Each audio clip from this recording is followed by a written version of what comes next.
good afternoon po sa bawat isa. And good afternoon din po sa ating online service. Ayan, so bago ko po i-share ang ating word for today, a short update lang po regarding po sa ating LAT Project 2023. Sino po dito nag-engage ka ng ating LAT Project? Taas ang kamay! Amen? Sino po dito excited na sa update? Amen? So, hindi po lingid sa iba na naka-acquire na po tayo ng lupa at nakapag-down na din po tayo. So, meron na lang tayong remaining na kulang-kulang 3 million. So, last May, nag-start po tayo ng pledge ng ating LAT para po dun sa payment. So, nakalikom po tayo ng pledge amount na 504,900. Malaki maliit? Nanahimik? Malaki maliit? Yung totoo po? Maliit. And yung cash collected po natin is 99,629.75. Malaki maliit pagdating sa pledge? Maliit. Pagdating sa remaining pledge is 405,270.25. Alam niyo po kung titingnan sa pananaw ng tao maliit. Tama po? Ang layo po dun sa target na ninanais natin. Pero kung alalahanin po natin, way back years pa, ang tagal natin pinalalangin yung lupa. Pero tinugon ng Lord. So it doesn't mean maliit yan, hindi tutugunin ng Panginoon. So last June po, nag-start po tayo ng payment ng 600,000. So quarterly po siya. So syempre, sa pledge amount, makikita mo, wala pa siya dun sa 600. Amen? Dumating na yung June, eto na, magbabayad na ang Light Church.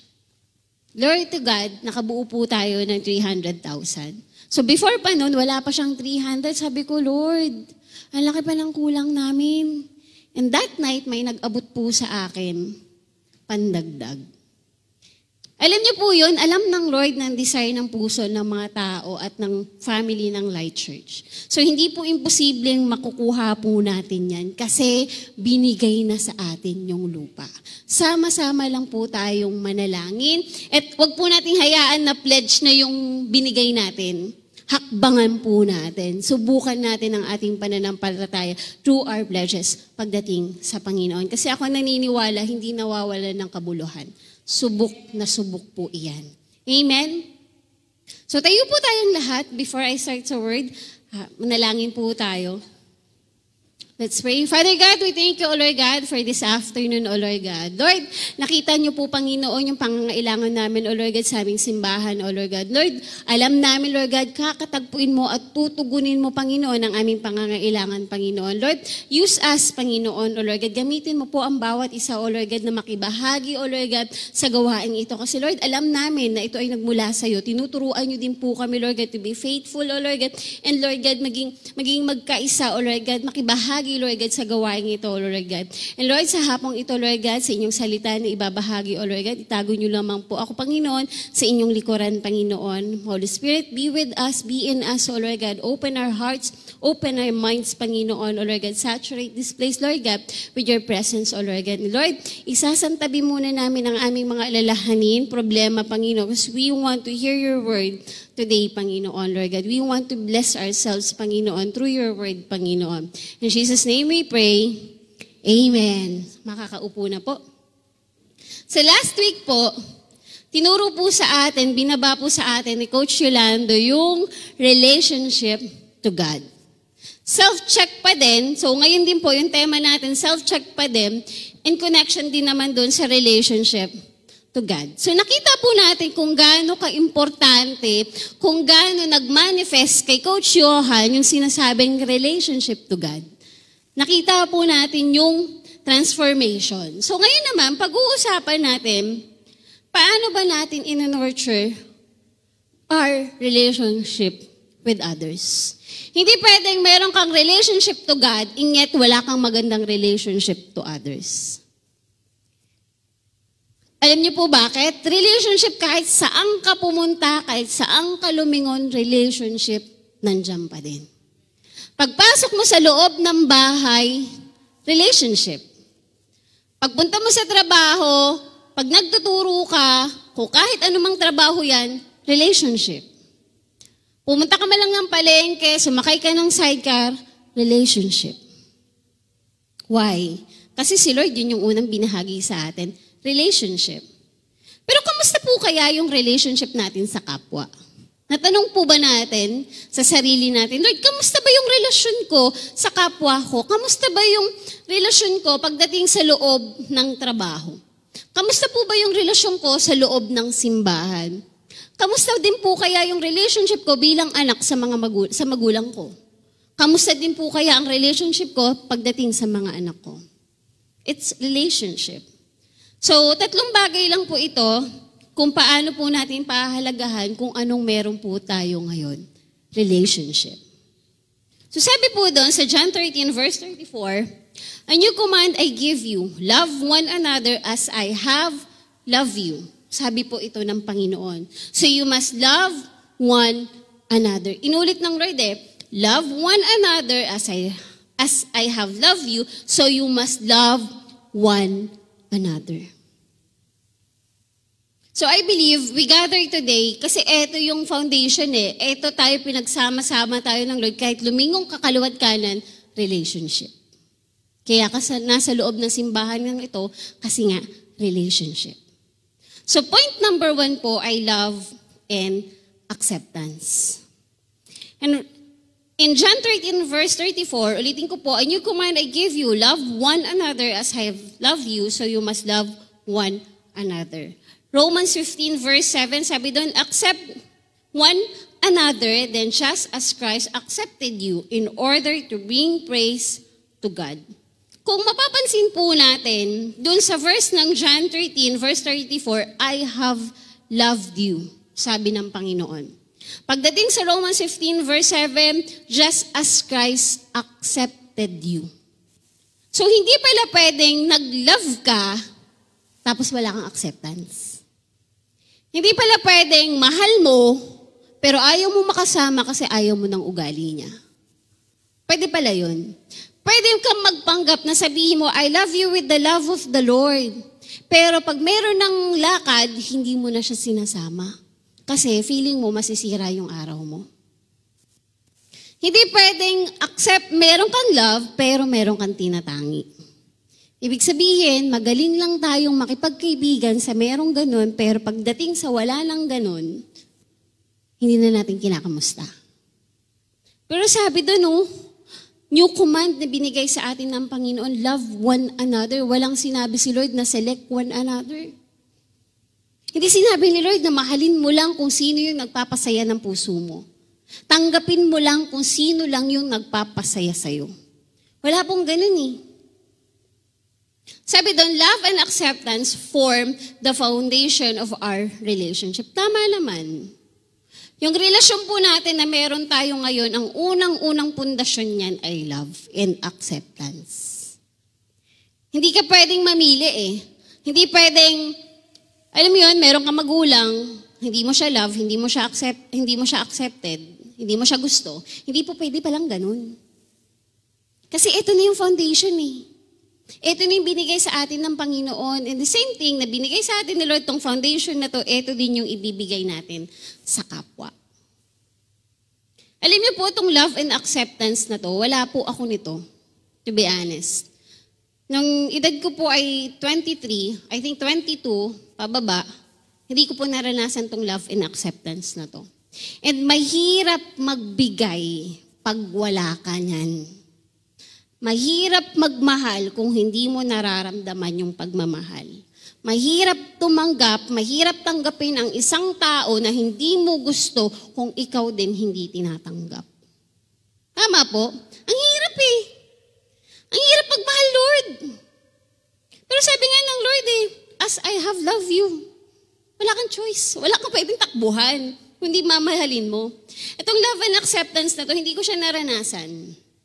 Kasi lumaki po ako, at the age of 16, nag-start na ako magtrabaho, at the age of 17, bumukod na po ako. Binuhay ko po yung sarili ko, nag-working student ako, and hindi ko nahanap tong love and acceptance sa loob ng tahanan. Kasi nga, broken family ako. And laging po umalingaw-ngaw lagi sa akin, be true to yourself. Narinig niyo na po ba yung word na yun? Be true to yourself. Every time na nakakasakit ka, be true to yourself. Pero itong be true to yourself na to, wala po ito sa Bible. Ito po ako eh. Ito ako, be true to yourself. Kung ano gusto kong sabihin, kung ano akong tao ako, yun ako. Hindi mo na mababago. Tapos usapan. Nung nagtatrabaho po ako sa isang company, so na-hired po ako as IT, tapos na-promote ako as head cashier. So ang trabaho ko po ay magbilang ng pera ng vault. Magbantay ng mga cashier. Nagmo-monitor ng mga cashier. Ngayon, meron kaming cashier nun. Ang ginagawa niya lagi, madalas ko po siyang nakikita. Kung wari po, eto po yung station kung saan siya nagkakahera. Yung CR po namin medyo malayo. Tapos kung eto yung CR, malayo pa yung locker. So habang naka-duty siya, madalas niyang ginagawa, lagi siyang nagsi-CR. Lagi pong ganun. Kasi kahit saan ka pumunta, bawal na bawal yung laging ganun kasi pera ang hawak mo eh. Isang araw, itong kaherang to na short ng 500. Dahil madalas ko siyang nakikitang ganun, so ako, automatic, sinabi ko sa OM ko, ngayon, yung gabing yun, natanggal po yung kaherang yun. Pag uwi ko ng bahay, meron nang kumakatok sa bahay. Ma'am, umiiyak yung taong to. Yung cashier na yun, umiiyak siya. Nakikiusap siya na ibalik ko siya doon sa posisyon niya kasi single mom siya at wala siyang ibang katuwang buhayin yung anak niya kundi siya lang. Matigas ako kasi nga wala akong love and acceptance eh. Ang alam ko lang trabaho, gagawin ko lang yung duty ko kasi dito ako nabubuhay. Alam niyo po, the following day, nung nagbilang na ako ng pera, lumutang yung 500. Hello? Natanggal ko yung tao nang hindi naman pala siya nangupit. And even up to now, pag inaalala ko yun, nandun po yung kirot. Nandun yung sakit. Kasi hindi ko alam after nun ano nang nangyari sa kanya. Tapos, meron kaming na-hire na cashier na sobrang naging ka-close ko. Nung natapos na po yung kontrata niya, lumipat siya sa ibang company. Ngayon, pinagmalaki niya ako doon sa kung saan siya nagtatrabaho. Ngayon, merong isang cashier doon na galing doon sa kumpanya namin. Alam niyo po, sabi niya, kilala mo ba si Ma'am Heads? Ganyan-ganyan. Alam mo, sagot po nung tao, oh, kilala ko yun, yung demonyong yun. Hello? Alam niyo, siya po yun, yung taong tinanggal ko. Kasi wala akong love and acceptance eh. Sabi doon, be true to yourself. Wala siya sa Bible, pero ang sabi ng Matthew 16:24, whoever wants to be my disciple must deny themselves, take up their cross, and follow me. Hindi pwedeng be true to yourself dito. Hindi pwede yun kasi sabi ng Lord kung gusto mong maging disipulo ko, bitawan mo to, sumunod ka sa akin. At hindi po biro ang pinapabitawan sa atin ng Panginoon. Ang mabigat at masakit madalas. Pero sabi, whoever wants to be my disciple must deny themselves, take up their cross, and follow me. Walang sinabi si Lord na be true to yourself. Love and acceptance. Hindi siya pwedeng ihiwalay. Lagi siyang magkasama. And bilang isang Kristiyano, Lord, paano ko ba malalaman kung katanggap-tanggap ako o kamahal-mahal ako ng kapwa ko? Paano ko ba malalaman kung mahal ba ako ng magulang ko o accepted ba ako sa, kung nasan ako, yung kinabibilangan ko. Alam niyo po, as a Christian, lagi po natin titingnan yung sarili natin. Lagi natin susuriin, Lord, tanggap-tanggap ba ako? Kung meron mang isa, dalawa, tatlo, na tao na sinasabihan tayo ng kapatid, medyo yung bibig po natin, iba na po. Kapatid, hindi na po maganda yung ginagawa po natin, ganto, ganyan, ganyan. Mahal ka ng taong yun, you only need to accept na nagkamali ka. Kung gusto mong mahalin ka ng kapwa mo, kung gusto mong magkaroon ng magandang relationship, kailangan mong tanggapin na meron tayong sablay sa buhay. Sila po yung ginagamit ng Panginoon para lang magkaroon tayo ng harmony sa loob ng simbahan, sa loob ng bahay, at sa loob ng trabaho. Hindi po dapat natin kinakagalit ito. Kasi sabi nga, di ba, whoever wants to be my disciple must deny themselves. Kailangan mong magpakumbaba. Kailangan mong tanggapin yung pagkakamali mo. In order for us, na hindi naman pwedeng, Ate Eileen, mahal kita, tanggap kita. Tapos ako ngayon, mahal niya ako, pero hindi niya ako tanggap kasi meron akong ugali na hindi niya gusto. And ako, ayokong pumayag na baguhin siya kasi eto ako. Hindi po pwedeng ganun. Ang love and acceptance dapat laging sabay. Merong kang babaguhin sa sarili mo para katanggap-tanggap ka sa kapwa mo. And that is nurture your relationship to others. Pangalawa, forgiveness and reconciliation. Sabi po doon sa Colossians 3:13, bear with each other and forgive one another. If any of you has grievances against someone, forgive as the Lord forgive. Now, Luke 17, verse 3-4, if your brother or sister sins against you, rebuke them, and if they repent, forgive them. Even if they sin against you 7 times in a day, and 7 times come back to you, saying, I repent, you must forgive them. Ang hirap pong magpatawad, tama po ba? And marami na tayong preaching na narinig about forgiveness and reconciliation. Maraming beses na tayong umiyak kasi sugatan po tayo at mahirap po talagang magpatawad. But again, yung love and acceptance, bago mo ibahagi yan sa iba, nauna si Lord ibahagi sa atin. Forgiveness and reconciliation, bago mo ibahagi ulit sa katabi mo, sa loob ng pamilya mo, binahagi muna ni Lord sa atin. Merong love and acceptance si Lord na ginawa sa atin. That's why kapatid, nakaupo ka dyan eh. Kasi yung forgiveness ni Lord, yung reconciliation ni Lord, yung relationship ni Lord sa'yo, pinanumbalik niya. So we need to forgive and reconcile din sa ibang tao. Sabi doon, forgiveness is a powerful act that fosters reconciliation and heals broken relationship.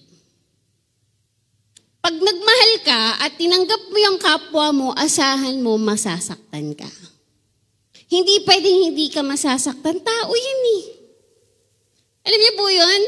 Kahit sa partner natin sa buhay, sa asawa natin, sa mga anak natin, kahit gaano kaganda ang sabihin mo dyan, darating ang time, masasaktan ka. Yung tipong hindi ka lang napaghainan ng pagkain, nasaktan ka na. Normally. Pag nagmahal ka, automatic, kailangan mo din mag-forgive. And alam niyo po yun, the more kang nagmamahal, the more ka ding nasasaktan. Tama po ba? Lalo na kung iisipin nyo, simula nung naging Kristiyano ako, Lord, bakit ganun? Mas madalas akong nasasaktan. Pero madalas ka rin nagpapatawad. Kasi nga sabi nga ng Lord, hindi lang 77 times. Hindi natatapos ang pagpapatawad. Yes, masakit. Valid po yung nararamdaman natin. Sabi doon, no, narinig niyo na po yung word na follow your heart. Madalas po, di ba? Lalo na pag usapin na nasasaktan ka, tapos sasabihin sa'yo ng kaibigan, follow your heart. Normal yan, nasasaktan ka. Follow your heart. Kung saan ka masaya, yun yung gawin mo. But I tell you, kapatid, walang follow your heart sa Bible. Hindi mo siya mahanap kasi never sinabi ng Lord sa atin, follow your heart. Pwede ba yun, follow your heart, tas mali yung gagawin mo? Pwede ba yun, follow your heart, yung desire lang pala ng katawan mo yung gusto mo? Sabi po doon sa Jeremiah 17:9, he said, follow me, because the heart is deceitful above all things, desperately wicked. Yung puso po natin, mapanlin lang. Marunong siyang magmahal, pero mabilis din siyang manlinlang. Kaya sabi, follow your heart. That's why hindi po tayo nakakalaya. Ang hirap nating mag-forgive and mag-reconcile sa mga taong nakasakit sa atin. Why? We follow our heart. Sabi nila, follow your heart and it will follow you back. Alam mo yun, follow your heart, babalik ka talaga dun sa pain na nararamdaman mo. Why? Kasi you follow your heart. Ang desisyon po, ang ginagawa pag nagpapatawad po tayo, hindi po emosyon. Kailangan mong isang tabi, Lord, masakit eh. Pero tulungan mo akong magpatawad. Kasi mahalaga tong relasyon na meron ako. Ayokong mawala to, pero Lord, nasaktan niya ako eh. But again, we need to forgive and reconcile doon sa mga taong nakasakit sa atin. Itong forgiveness and reconciliation, ito yung pinakamabigat na ginawa kong desisyon sa buhay. Sabi ko nga po sa inyo, yung love and acceptance, wala po ako niyan before. Hindi ko po yan nararanasan. Until nakilala ko ang Panginoong Jesus. Kung wala kang love and acceptance, matik yun, punong-puno ka ng galit. Kung hindi ka marunong magmahal, halongkayin mo puso mo, meron kang tinatagong nakatago dyan na hindi ka marunong magpatawad. Na akala mo, nagpatawad ka na, pero hindi pa pala. Yung forgiveness and reconciliation na to, ito po yung time na literal, na naramdaman ko kung gaano katotoo at tapat ang Panginoon. So, nung nagtatrabaho po ako before, alam niyo po yun, alam ko maraming story na ganito na lagi mo sinasabi na bakit pa ba ako nabuhay? Na tipong, bakit ko ba nararanasan to? Wala, hindi naman ako magulang. May magulang ka pero hindi mo nararamdaman. May mga kapatid ka pero hindi mo din nararamdaman kasi nandun din sila sa survival. Alam mo yun, kung paano mo sino-survive yung sarili mo, ganun din yung mga kapatid mo. So you always ask na, bakit pa ako nabuhay? Ingat ganito yung mga magulang ko. Dumating po ako sa point, itong forgiveness and reconciliation na to, ito po yung bagay na binigay ko sa sarili ko. At hinayaan kong maging mapayapa ang puso ko at maging masaya ako, kundi ang magpatawad. Nung ako po ay I think 21, so nagpaplano po akong mag-Taiwan, gawa ng sinabi ng tita ko. Dahil ang tita ko po ay floor coordinator siya nun sa Taiwan. So, every time na sinasabi ng kamag-anak ko, ganito, ganyan, ako po yung, alam mo yung ura-uradang susunod agad. Kasi siguro gusto kong maging yung love na yon na accepted nila ako. Sinisikap ko yon. So eto na. Apply na ako. Maganda posisyon ko before IT ako tapos head cashier pa. Ngayon, nag-a-apply ako ng Taiwan. So sige, sunod. Alam kong hindi ako matatanggap. Alam niyo po bakit? Yung height ko po wala pa sa 5. Yung timbang ko ay 34. Papasa ba? Hindi, tas alitin para kang bata. Eto na, punta na ako dun sa company, dun sa agency, apply na ako. Pagdating ko, nung titimbangin ka na, sabi sa akin ng lalaki, ay naku, nagpapagod ka lang. Hindi ka matatang, hindi mo height mo, hindi mo timbang mo. Pero hinayaan niya ako makapasok. So eto na, panel interview, out of 200 plus, 15 po yung kailangan nila. Ako po yung nasa number 3. Alam niyo po yun? Pero, nung time na yun, hindi po ako masaya. Kasi alam ko sa sarili ko, hindi din ako matutuloy mag-abroad. Why? Kasi meron po akong bukol kaliwat kanan sa dibdib. So, ang bukol ko po dito sa may puso, ay ganyan po siya, halos kalaki. And yung bukol ko sa kabila, medyo ganyan din siya. So every time na malamig, umuulan, masakit po siya, kumikirot po talaga siya. And 3 doktor na po before ang nagsasabi sa akin na kailangan ko nang po-operahan. Dumating ako sa puntong, nandun ako sa loob ng ospital, sabi ng doktor, lalaki pa yun, na sa Marikina, sabi sa akin, huwag ka nang umuwi. Kasi kailangan mo ng ganito, ganyan, kasi bata pa ako nun Alam niyo po, tumakas po ako sa ospital. Alam niyo bakit? Wala po akong pera pambayad Alam mo yun, problemado ka na sa buhay mo, tapos problema ka pa ulit. So, eto na, medical. So, punta ako medical. So, nung time na yun, pagtungtong ng January, February, March, uma-attend na po ako sa church ng Light of the World. Hindi pa siya Light of the World before, maliit pa lang siya doon. Pero yung pag-attend ko, pakitang tao lang. Kasi, si Froy noon, yung asawa ko, siya po sa church, syempre, as a respect, sumasama, after 4 years, tsaka lang ako sumama.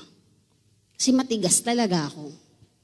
Eto na, si Pastor Rose, tanda ko na worship si Pastor Rose, alam niyo po, nandyan ako, nakangiti lang ako, nakaganyan kay Pastor Rose. As in, talagang wala akong pake.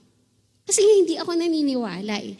Hindi ako naniniwala na may Diyos. Kasi nga, wala ako nun eh. Wala akong love and acceptance eh. Puro pain ang meron ako. Eto na, pagdating dun sa medical, sa CR, syempre, ihe, ganyan-ganyan. Sabi ko, Lord, kung totoo ka, makakaalis ako. Kinapa ko po yung dibdib ko, nandun po yung bukol.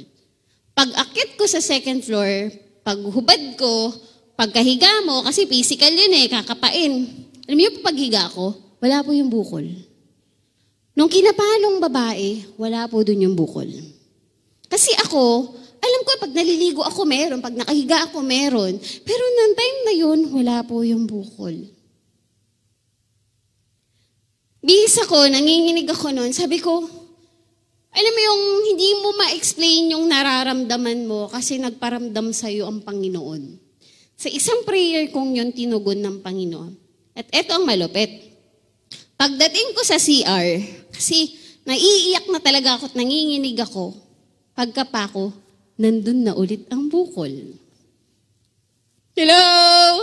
Kala nyo, masaya na, no? Hindi po eh, nandun po ulit yung bukol. But in short, nakarating ako ng Taiwan. Nung nasa Taiwan po ako, doon po ako nakahanap ng church. Ilang buwan muna bago ako. Kasi yung katabi ko, naririnig ko siya nagpapatugtog, then nagmi-minister na sa akin yung kanta. So yun, na-invite niya ako sa church, only to find out. Yung dalawang bukol ko, nung dito po sa kabila, galit ko sa mama ko. Nandito sa kabila, galit ko sa mga kamag-anak ko. Sabi sa akin ng pastor, kung gusto mong lumaya sa ganyan, kailangan mo magpatawad. Alam niyo po, umuwi po ako ng Pilipinas, wala na yung bukol. Walang operang nangyari. Why? Miracle lang. Why? Kasi nag-forgive ako and nag-reconciliation ako doon. Noong time na yun, tinawagan ko mama ko eh. Iyak ako eh. Alam niyo po yun, ang sarap pala sa pakiramdam na bilang anak nag-I love you ka sa magulang mo. Ang sarap pala sa pakiramdam na yung nanay mo hihingi din sa'yo ng sorry. Alam niyo po yun? Sarap pala sa pakiramdam ng ganun. Again, hindi ko po ina-advise yung follow your heart pag nasasaktan ka. Normal na nasasaktan tayo kasi nagmamahal tayo. Ang hindi normal, inaalagaan natin yung sakit na yan na meron ka, inaalala mo lagi. Tapos pag nanonood yan ng Korean novela at kahit anong drama pa yan, inaalala mo yung sakit na nangyari. Pag related pa dun sa sitwasyon mo, lalo mong niyayakap yung pain. Kapatid, wag ganon. Kasi inaalagaan po natin yung galit sa puso natin. If you think na hindi na siya helpful, tanggal. And I'm telling you, love and acceptance, forgiveness and reconciliation, hindi ka pwedeng mamili ng magulang. Hindi ka pwedeng mamili kung sino yung gusto mong maging anak. Kung yan yung magulang mo ngayon, yan na yun. Kung meron man silang sablay, meron mang mga bagay na hindi nila maibigay sa'yo dahil anak ka, hindi ka man napag-aral o hindi man nasunod yung gusto mo, kapatid, yan yung magulang na binigay sa atin ng Panginoon. Hindi ka makakarating dito nang hindi din dahil sa mga magulang mo. Amen? Hindi man tayo kasing palad nung iba. Alam niyo po yun. Pero again, mapalad pa rin tayo kasi binigyan tayo ng magulang.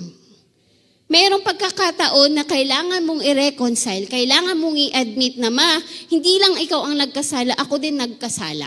Kasi nanay pa rin kita eh. Tatay ko pa rin siya eh. Alam niyo yun? So we need to forgive and reconciliation. Ngayon, tatanong ka sa sarili mo, bakit hanggang ngayon, ganito pa rin yung buhay ko? Teka lang, baka kasi meron ka pang galit sa puso mo. Especially sa magulang mo. Ang hirap po nun. Tama po? Kung eto, pamilya mo, nasaktan ka na, eto, Kristiyano na ako. Serve na sa Lord, may life group ka na. 2020, buntis po ako sa pangalawa kong anak. Eto na. Pag sa life group, todo ko yung puso, nandun talaga. Kung ano yung wala ako, before, hindi ko na siya pinaparamdam doon sa circle na meron ako. Bigay kung bigay, magmahal kung magmahal. So, ganito po lagi ang prayer ko. Lord, wag mong hayaan na yung mga anak ko sa life group maghirap. Gusto ko makagraduate sila. From elementary, hawak ko na to hanggang ngayon na mga college na yung iba, graduate na lang college. Ang prayer ko lagi, ganito. Alam mo yung nag-visualize ka na, nakikita mo na pag pumipikit ang mata mo, yung anak mong ganito, graduate na, may sariling sasakyan, maganda ang bahay. Ganun po ako, sobrang advance. Ganun ako mag-isip. Tapos, pandemic po nun, biglang may narinig akong balita. May isang anak ko sa life group. Masakit. Yung balitang yun, hindi biro. Yung pangarap na gusto mo sa kanya, hindi mo alam kung matutugon pa. Pero, nirebuke ako ng Lord na hindi mo hawak. Hawak ko. May sitwasyon na nangyaring yun, pero hindi ibig sabihin nun, hindi ko pa rin tutugunin yung panalangin mo. Kasi hindi pa tapos yung buhay. Alam niyo po yun, nakalimutan kong buntis ako. Ilang buwan akong iyak. Laging magamat ako. Laging nag-overthink ako. Kasi nga mahal mo eh. Again, pag nagmamahal ka at tinanggap mo sa puso mo, kapatid, may mga panahon na masasaktan ka. And minsan, hindi mo man gugustuhin, pero kailangan nating magpatawad. Pag sinabi mong follow your heart, X na dapat siya. Kasi it will follow you back. Huwag po nating hayaan na, alam mo yun, na i-bless yung sarili mo. Hindi ka na ma-bless-bless. Kasi nga, nakakulong ka na dun sa galit eh. Mahirap naman talaga magpatawad, lalo na pag yung pain sobrang sobra. And sometimes sasabihin sa'yo, hindi mo kasi nararamdaman yung nararamdaman ko. Yes, kapatid, valid yung nararamdaman natin. Pero wag nating hayaan na makulong tayo sa kalungkutan. Kasi, pag nakulong tayo dun sa kalungkutan, sino po ba ang lugi? And babalik lang ulit tayo. Babalik lang ulit tayo sa John 13:34. A new command I give you, love one another. Pag sinabi mong love one another, hindi pwedeng maiiwalay yung forgiveness dito. Hindi pwedeng mahal kita pero ayaw na kitang patawarin. Okay na yun. Tama na yun. Eto na. Diyan ka na lang. Dito na ako. Hindi po ganun eh. Kasi inulit nga ni Lord eh, as I have loved you, so you must love one another. 2 beses binanggit ng Panginoon. We must love one another. Masakit, yes. Hindi nakakatuwa, totoo. May nasasaktan bang masaya? Wala eh. Forgiveness and reconciliation. Ito yung blessing na ibinibigay natin sa sarili natin. Hindi man deserve sa tingin natin doon sa mga taong nakasakit sa atin, pero deserve natin maging masaya. If you think na ikaw naman yung nakasakit, sabi nga doon, di ba, sa Luke 13:34, even if they sins against you 7 times in a day, 7 times come back to you, say, I repent, you must forgive them. It's either of the two, kung ikaw ba yung humihingi ng repent o ikaw ba yung nagpapatawad. So balikan lang natin, hingi ng tawad, para lang po makalaya po tayo. And point number 3 is kindness and service. Hindi pwedeng meron kang love and acceptance. Hindi pwedeng may forgiveness and reconciliation ka, inyat tikom ang iyong mga kamay. Wala kang oras sa mahal mo sa buhay. Hindi po pwedeng ganun. Kasi si Lord, nabigay siya ng love, nagpatawad siya sa atin, and nag-serve si Lord sa atin. Naramdaman natin yung kindness ng Panginoon. So itong tatlong to, hindi pwedeng mawala sa'yo kasi nga may Kristo ka eh. Hindi pwedeng selected lang. Ito lang ang pwede sa akin, Lord. Ayoko na ng kindness and service. Pinaghirapan ko to eh. Hindi pong nanay mo, pinagdadamutan mo. Hindi pong nakikita mo na yung nanay mo nahihirapan ng mag-budget. Dahil mahal ka ng nanay mo at ino-honor yung pagod mo, sige, sa'yo lang yan, anak. Pero, teka lang, let's be sensitive din. Kasi why? Relationship. Babalik at babalik ka pa rin sa relationship. Kung gusto mong pahalagahan yung relationship, kindness and service. Sabi po dun sa Ephesians 4:32, be kind and compassionate to one another, forgiving each other just as Christ God gave you. And 1 Peter 4:10, each of you should use whatever gift you have received to serve others as faithful stewards of God's grace in its various form. Pag sinabi mong various form, hindi lang po ito patungkol sa pera. Pag sinabi mong kindness and service, dahil mahal mo yung co-worker mo, dahil mahal mo yung mga magulang mo, hindi mo hahayaan na hindi mo din maibabahagi kung anong meron ka. Especially si Jesus Christ. Kindness and service. Ito yung kapatiran mo na mumblema na, ikaw yung capable, pero tikom pa rin ang iyong mga kamay. Ikaw yung kaibigan na nakarinig ka na ng hinaing niya, ng pain niya, pero wala ka pa ring time. Ikaw yung magulang na hindi pong pagpasok sa loob ng bahay, eto na. Dahil yung pinggan, nakatambak, yung tupiin. Alam mo yun, ang dami mong bisita sa upuan, lahat ng labahin mo, lahat ng sinampay mo nandoon. Tapos pagod ka, pagpasok mo, ano ba yan? Yung mga pinggan, yung mga gato, yung mga ganyan, yung gato-gato, ganyan-ganyan. Ang dami ng sat-sat. Hindi ko po sinasabing turuan natin yung ating mga anak na maging tamad. The point is, may mga panahon na pag yung anak natin nasa labas, nasa school, hindi po natin alam kung ano yung sitwasyon nila. Inyat dumagdag pa tayo. Relationship. Balik lang, kung kaya mong ligpitin, ligpitin. Kung pwede kang magsalita ng maayos, magsalita ka ng maayos. Kindness and service pa din yun. Why? Kasi iniingatan natin yung relationship na meron po tayo. Kasi minsan, yung bibig natin, pag ratatat na eh. Hindi mo na pwedeng bawiin. Wala lang kindness and service. Nafo-forgive mo, oo. Pero yung pain na naidulot mo dun sa tao, minsan ang hirap din pong bawiin. Alam mo yung nakakahupa lang, nagratatat ka na nagratatat. Alam mo po yun? Kindness and service sa loob ng trabaho mo. Even if wala kang lakas ng loob to share the word of God, magpatugtog ka lang eh. Kindness and service na yan eh. Yung naririnig nila yung alam mo yun, yung pinapakinggan mo na Christian song, kindness and service na yun. Yung tipong ginawan mo siya ng mabuti, kindness and service na yun. Naalala ko po, dun sa dati kong trabaho, meron po ako isang kaibigan. 9 years ko na siyang kaibigan. Kasama po dun si Coach Aya. So 7 po kami magkakaibigan. Hindi po smooth yung pagiging magkakaibigan namin. Pero masasabi ko ngayon na solido talaga kami magkakaibigan. Hindi pwedeng pag nangarap ako, maiiwan sila. Hindi pwedeng mangangarap yung isa, maiiwan kami. Alam niyo po yung tulungan? Kasi why? May relationship na nabuo eh. Merong love, merong acceptance, and may kiskisan ding nangyayari pero nagpapatawad. Nung bago po ako doon, Kristiyano na ako Ito na, billing ako noon. Yung kasamahan ko nasa dispatcher. So walang proper turnover, trabaho ako. Ay, saan makikita yung rate ng ganito ng ganyan? Tingnan mo dyan, nandyan, basahin mo kaya. Ganun sagot. Following day, uy, may iniwan daw si Boss Obet na ganito, ganyan. Andiyan sa lamesa mo, gamitin mo kasi yung mata mo.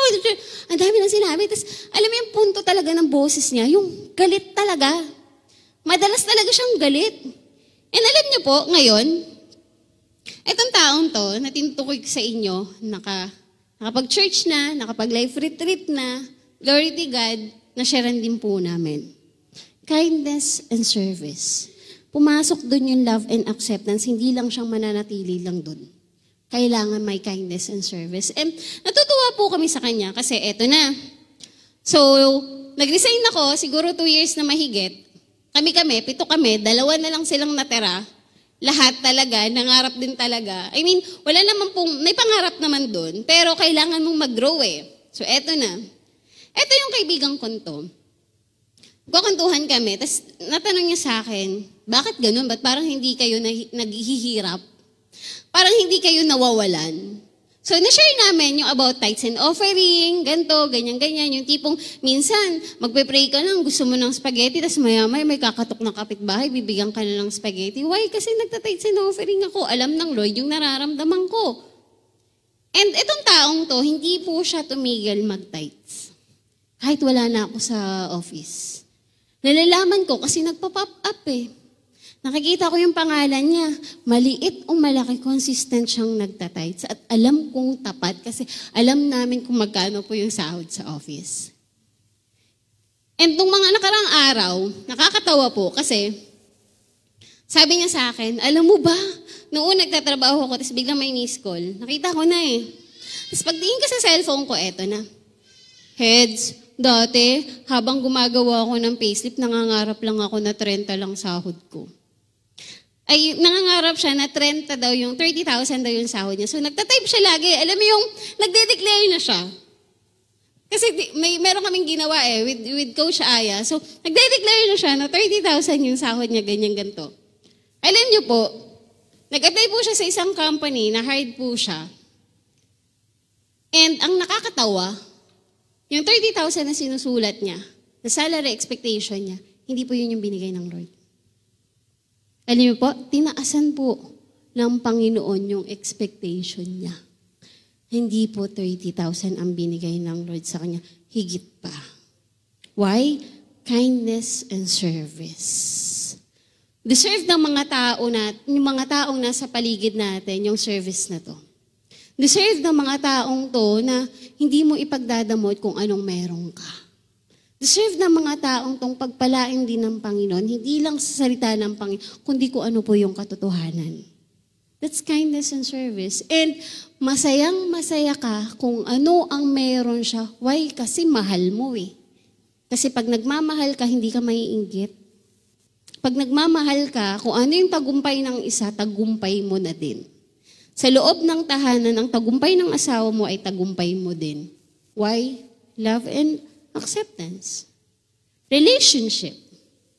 Amen? Kindness and service. May mga bagay na akala mo hindi mo kayang ibigay, pero meron ka. Akala mo walang-wala ka, pero meron ka. Yung mag-encourage ka nga lang eh. Diba? Kindness and service.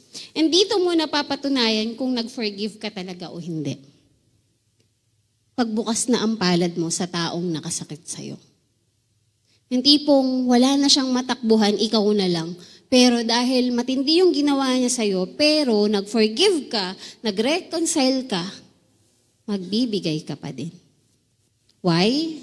Love and acceptance, kindness and service. Isa lang pong patunay yun kung gaano kabuti ang Panginoon sa atin, dumadaloy na po siya sa atin. And dito na po ako magtatapos. Nung time po sinabi sa akin ni Pastora Meli last June, I think end of June, sabi niya sa akin, Coach Heads, mag-i-speak ka ha. Sabi ko, kailan?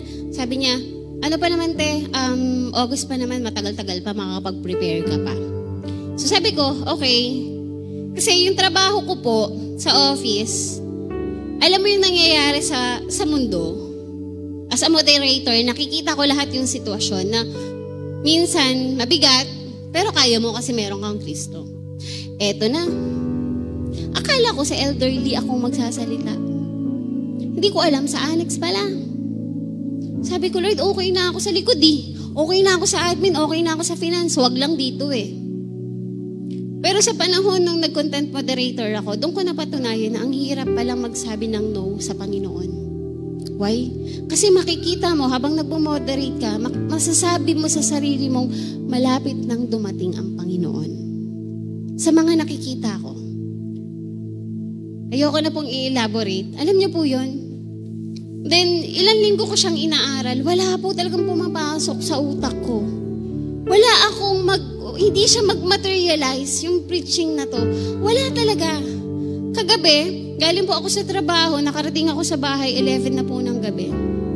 Break time ko, binuksan ko yung kasi may 2 hours akong break. Tinignan ko siya kung may input ba ako. Wala talaga. Wala po talaga akong may-input. Nung pag-uwi na, sabi ko, Lord, sa biyahe na lang, magko-compose na ako, gagawa na ako, samahan mo ko. Eto na, pagtungtong ko, pagsakay ko sa MRT, ng cellphone ko, nakalagay, no SIM. Hindi ko din siya ma-access. Hindi ko siya magawa. Nagkaroon na siya ng signal, nag-okay na yung phone ko, malapit na ako sa may kawayan.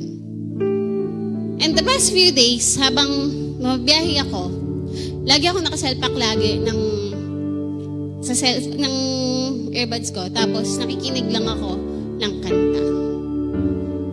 Tapos biglang may kanta akong narinig na when I was young, you know my suffering, you know my pain. So Christian song po ito. Bigla akong napatahimik. Ilang linggo ko na po siyang pinapakinggan. And nakita ko yung sarili ko na yung kantang yun ay parang ako. When I was young, alam mo yun, yung pain, nandun, yung suffering, nandun. Then pagdating sa dulo ng kanta, sinabi niya, and I want to honor you, Lord. Kasi, dinampot mo ko. And, salamat sa Lord dun sa miracle na ginawa niya sa akin. Kasi kung hindi nangyari yon, wala po ako sa harapan ninyo. And maybe hanggang ngayon, I choose to follow my heart pa din. Kung ano yung nagdi-desire ng flesh. Kung ano yung sa tingin kong nakakabuti. But I thank God kasi, alam niyo po yun, yung tingin ng tao, yung tingin natin sa sarili natin, nasayang yung taon. Na 22 years akong ganun. Na hindi ako marunong magmahal, hindi ako marunong magpatawad. And tinugod ako ng Panginoon. Sabi ko, Lord, bakit relationship to others? Bakit yun? Nung umuwi ako, hindi ko siya nalaman. Hindi ako sinagot ng Lord. Kaninang 4, nag-alarm ako para gumising. Hindi kaya ng katawang kong bumangon kasi pagod talaga ako. So pinilit ko, humarap ako sa computer, mga around 5. Sabi ko sa asawa ko, sabi ko, Dad, wala akong mabuo. Walang pumapasok sa isip ko. Sabi ko. Sabi lang ng asawa ko, kumuha ka na ng mga pictures, ganyan-ganyan.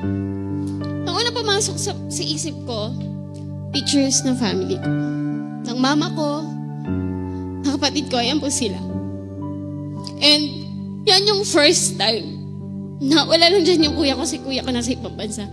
Yan yung first time na kasama namin yung kapatid ko, yung nasa gilid, galing Australia. So, kung mabigat yung pinagdaanan ko, mas mabigat yung pinagdaanan niya. Kasi inampun po siya nang hindi niya alam. Nalaman niya na lang college na siya. Ito yung nagpaiyak sa akin kanina umaga. Kasi naisip ko, ang layo na pala talaga, Lord. Nasayang man yung 22 years na yon, pero pinatunayan mo sa akin na tapat kang Diyos. Nireconcile ni Lord yung pamilya namin. And even up to now, yung relationship namin magkakapatid, sobrang solid. And even yung mama ko, and even yung kapatid kong nasa ibang bansa, na hindi lumaki sa amin. Sarap sa pakiramdam na tawagin kang ate. First time namin siyang makasama. Siguro lang siya, 7 days or 5 days lang siya sa Pinas. Sinulit namin yung araw na yun sa kasal ng kapatid ko. Though wala dyan yung papa ko, pero yun yung prayer ko. Why? Relationship to others. Pinaranas sa akin ng Lord. May relasyon na meron ako ngayon. And sobrang grateful ako. And isa pa, may pagmamalaki ko na meron akong pamilya, meron akong asawa, meron akong anak na nagsiserve sa Panginoon. Hindi ko man makuha yung ibang bagay na inaasam namin. Pero Lord, salamat. Kasi, alam mo yun, ang hirap bumuo ng pamilya, nakakasabayan mo eh. Hindi mo gusto mo mag-serve, pero yung asawa mo ayaw. Mahirap po, pero sabi ko, Lord, salamat. At hindi ako tinigilan ni Coach Froy na dalhin sa loob ng simbahan. Habang nag-i-scroll po ako, naghanap ako mga pictures, then pumasok sa isip ko, yung Light Church family. Meron niya kaming women's, life group ko, eto. Alam mo yung may kiskisan, pero nandun yung love. Why? Kasi yung foundation ng pag-ibig na to, walang iba kundi ang ating Panginoong Jesus. Babalik at babalik at babalik ka talaga. You need to have these three. Love and acceptance, forgive and reconciliation, kindness and service. Hindi pwedeng may maiwan na isa. If you want to bless yourself, yakapin natin ng gusto. Alam niyo po yun? Yung mga ganyan lakad na maalala mo lahat. Natatreasure mo eh. Nandun yung joy. Nabaliwala yung ibang taon, pero Lord, sinulit mo. Even up to this day, sinulit mo ng sobra. Binuo mo ulit ako sa pamagitan ng pag-ibig mo. Kayo po tayong lahat.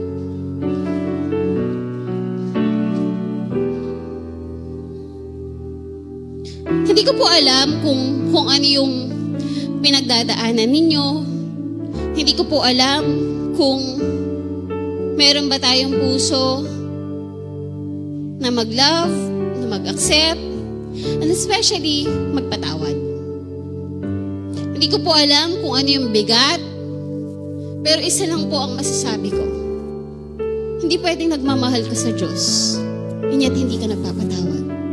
Hindi pwedeng nagmamahal ka sa Diyos, then wala kang love sa kapwa mo. Si Lord yun eh. Hindi mo pwedeng ihiwalay. Taas ng kamay mo, you worship the Lord. Ingit, kamusta relationship mo? Maganda ba ang relationship mo sa kapwa mo, sa mama mo, sa mga anak mo, sa mga kaibigan mo? Kamusta? Complicated pa rin ba? And now is the time. Hindi po aksidente na ito yung word na binigay sa akin ng Lord. It's very timely lang to reflect ourselves. Kailangan natin mag-reflect. Kailangan nating alalahanin, Lord, meron pa ba? Meron pa ba akong hindi napapatawad? Paalala mo, Lord. Nahihirapan ba akong tanggapin yung sitwasyon ko? Yung kapwa ko? Lord, tulungan mo ako. Para saan pa, Lord, na tinanggap kita and hindi ko kayang gawin tong mga bagay na to? It's always useless, God. It's always useless. Balik lang tayo sa Panginoon. Love one another as I have loved you. You must love one another. And as we worship today, gawin po natin isang panalangin. Receive it in your heart. Kung gusto mong umiyak, kung gusto mong sumigaw, kung gusto mong kumanta, it's up to you. Let the Holy Spirit lead us.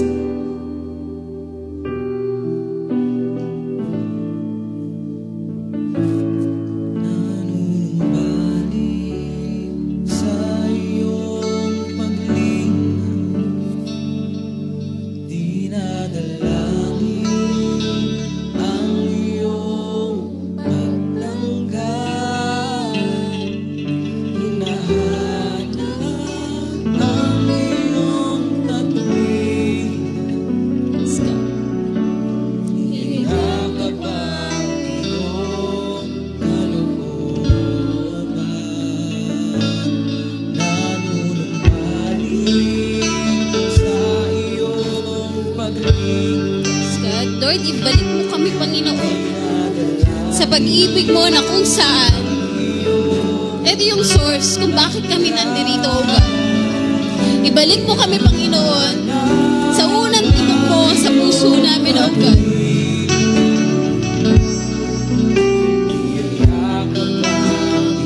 Maghari ka nawa, O Diyos.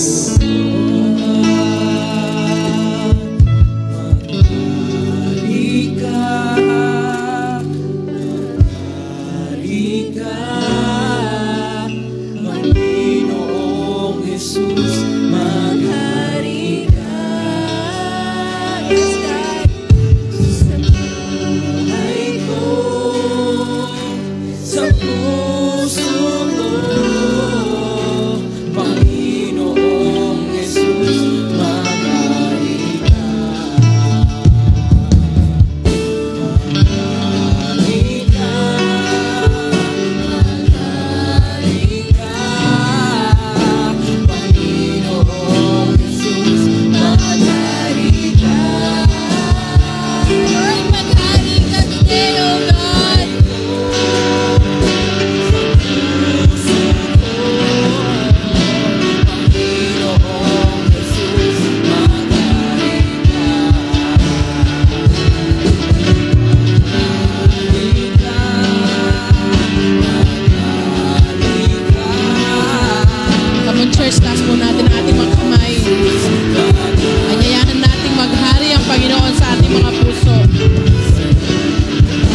hapong ito, muli, maraming salamat po muli sa pagpapaalala mo na patuloy po kaming matutong magmahal kung paano mo po kami tinanggap, kung paano mo po kami pinatawad, at lalo tigit kung paano mo po kami minahal. Lord, magagawa lang po namin ito kung kami tutulungan mo. Patawad, Lord, kung may mga bagay po kaming nagawa, lalo tigit ang hindi namin pagpapatawad. Ikaw ang higit na nakakaalam at nakakasiyasat ng laman ng puso namin sa hapong ito, Panginoon. Sa hapong ito, wala po kayo lalagpasan. Ang lahat po ay tulungan mo po kami. Nakagaya mo kung paano po kami magmahal. Nakagaya mo kung paano po kami magpatawad. Tulungan mo po kami, Panginoon. Dahil gusto namin, Panginoon, Lord God, ang yakapin, Lord God, ang katwiran. Dahil alam namin kung matututo po kami na sumunod sa iyong kalooban, Lord, makakalaya po kami sa anumang galit, sa anumang lungkot, O God. Kaya sa hapong ito, Lord, maghari ka. Maghari ka, O Diyos. Come on, church, sabihin mo sa Panginoon. Sabihin mo sa Panginoon, maghari ka, O Diyos. Panginoon Jesus, maghari ka. Sa buhay ko, sa puso ko, Panginoon Jesus, maghari ka.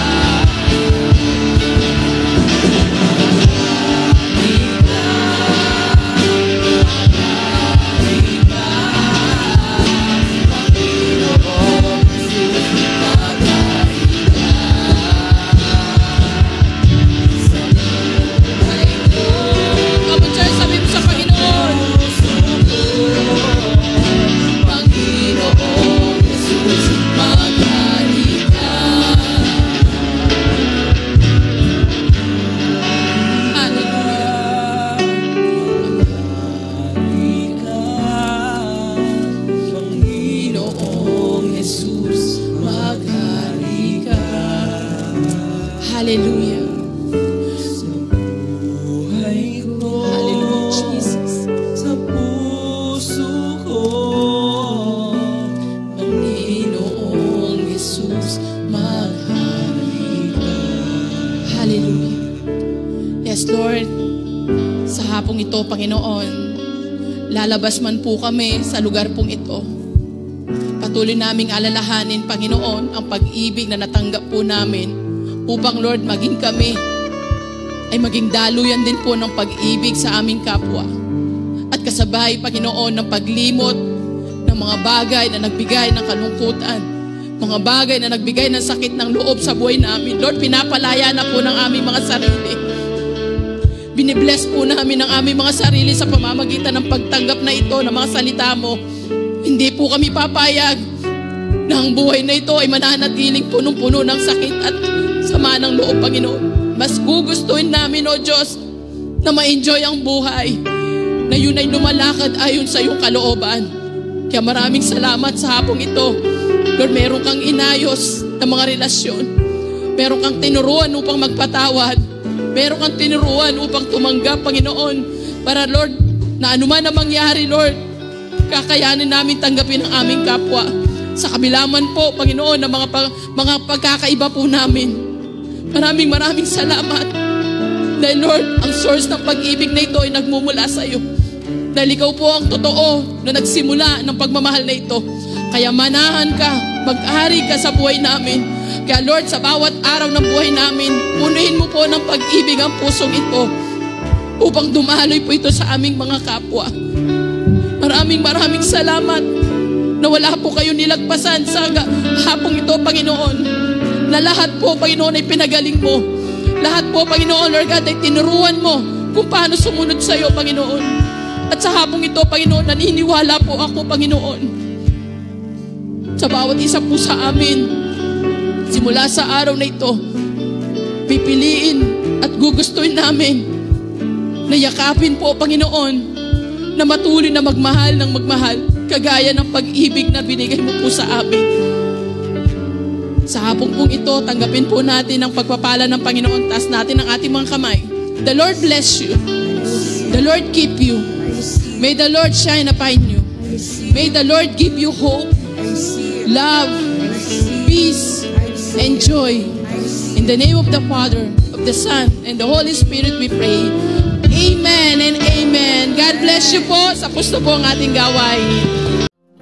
Kung nakaabot po kayo sa dulo ng preaching po na ito, nais po namin kayong pasalamatan na nagmumula sa aming mga puso sa inyo pong pagsuporta at pakikinig ng salita ng Panginoon na handog po sa inyo ng Light Church May Kawayan. Truly indeed, that through this platform po, marami na po tayong naabot sa paanan ng Panginoon for His glory and for His honor. And ngayon pong oras na ito, kung nais nyo pa pong suportahan ang gawain ng Panginoon, you can easily finance and support and give sa ating pong platform sa gawain ng Panginoon, and we can visit po ang ating pong website na matatagpuan po, makikita po natin yan sa ating screen, and that is www.lightchurchph.org/give, at makikita po natin doon yung ways of giving po natin to support and finance the kingdom of God. Or naman, pwede po tayong manood ng ating pong mga live stream. Meron po tayong worship Sunday services po every Sunday. That is 10:30 a.m., 1 p.m. for the youth, 4 p.m., 7 p.m., and 11 p.m. po. Philippine time po yan. Maraming salamat po ulit sa inyong time, at sa susunod po na ating mga preachings, patuloy po nating suportahan. Maraming salamat po, and shine for Jesus.